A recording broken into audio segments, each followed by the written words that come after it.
بسم الله الرحمن الرحيم. اخواتي المتابعين، ان شاء الله تكونوا بخير. النهارده باذن الله نقدم لكم وصفه جديده. اقدم لكم طريقه عمل ممبار خطوه بخطوه من داخل المطعم ان شاء الله، وان شاء الله الطريقه تعجبكم باذن الله. اول شيء معانا الممبار طبعا مغسول. هنبتدي نحطه في محلول النقع. محلول النقع عباره عن خل ودقيق وملح وليمون وميه. هنبتدي نضيف المكونات دي كلها على الممبار.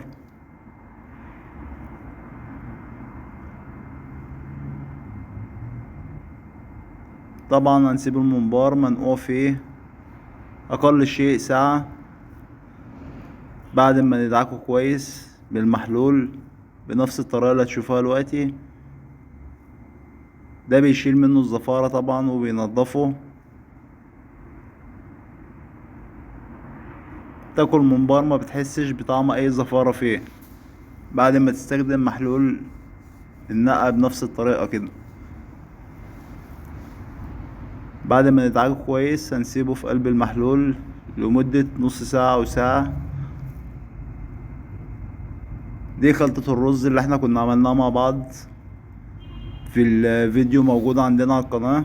هسيب لكم اللينك بتاعه. هنستخدم الخلطة ديت في طريقة حشو الممبار. معانا زيت ومعانا صلصة طبعا عملناها معاكم قبل كده، هسيب لكم اللينك برضو بتاع طريقة الصلصة. ومعانا شطة.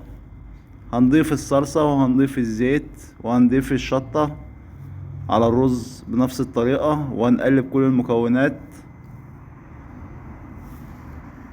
اخر شيء بنضيفه الزيت. هنضيف الزيت ونقلب المكونات كلها مع بعضها، وتكون الخلطة جاهزة معانا للحشو. لازم تكون الخلطة سايلة بنفس الطريقة عشان تمشي معانا كويس في قلب الممبار. طبعا دي الطريقة اللي احنا بنعمل بيها الشغل، مفيش اي حاجة ناقصة فيها.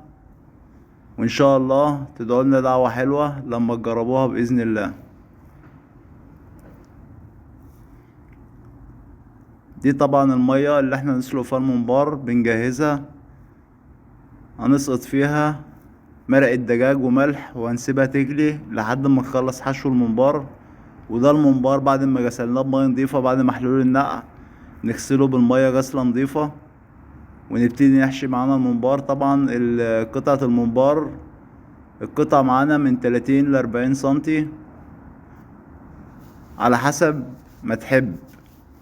بنفتح الممبار فتحة صغيرة من فوق وبنبتدي نحشي بنفس الطريقة. طبعا بنستخدم صبعنا في الحشو بنفس الطريقة اللي انت حضراتكم هتشوفوها دلوقتي. طريقة سهلة للحشو وهتحشي اكبر كمية في اسرع وقت ان شاء الله. ركز معايا في طريقة الحشو. بنحشي بنفس الطريقة ونسحب الخلطة ماشية معانا في الممبار سريعة، طبعا ماهيش واقفة في قلب الممبار. ونحاول ان احنا ما نحشيش الممبار حشوة كتيرة عشان ما يفرقعش معانا في السلق. بياخد نسبة بسيطة زي ما حضراتكم شايفين.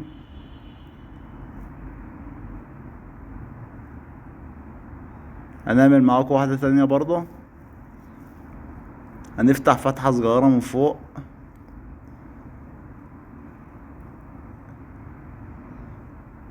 بحيث ان احنا نقدر نمسكها واحنا بنحشي.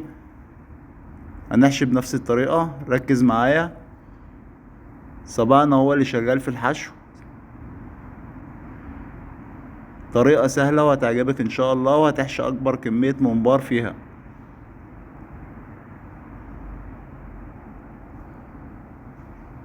هنسحب الرز في قلب الممبار كده، سهل معانا في السحب.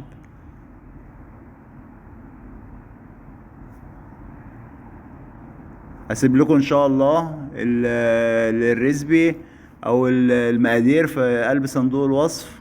وهسيب لكم اللينك بتاع الرز بتاع الخلطة اللي عملناها قبل كده، واللينك بتاع الصلصة اللي عملناها في طواجن المكرونة، هي دي اللي استخدمناها في حشو الممبار. دي الكمية كلها بعد ما حشيناها. وهنبتدي نسقطها في مية السلق. طبعا المية بتجلي معانا، هنسقط الكمية كلها. هننزل على المية وهي بتجلي بنفس الطريقة. طبعا الممبار بياخد معانا 30 دقيقة ل35 دقيقة، أقصى شيء 35 دقيقة. من أول 30 دقيقة يبتدي تتابع الممبار، لو استوى بنفصل عليه، ما استواش أقصى شيء 35 دقيقة. وده الشكل النهائي للممبار. طبعا حاجة جميلة زي ما حضراتكم شايفين. وبكده الوصفة تكون خلصت معانا، جربوها تعجبكم ان شاء الله. لو عجبك الفيديو اضغط لايك وشير، والسلام عليكم ورحمة الله.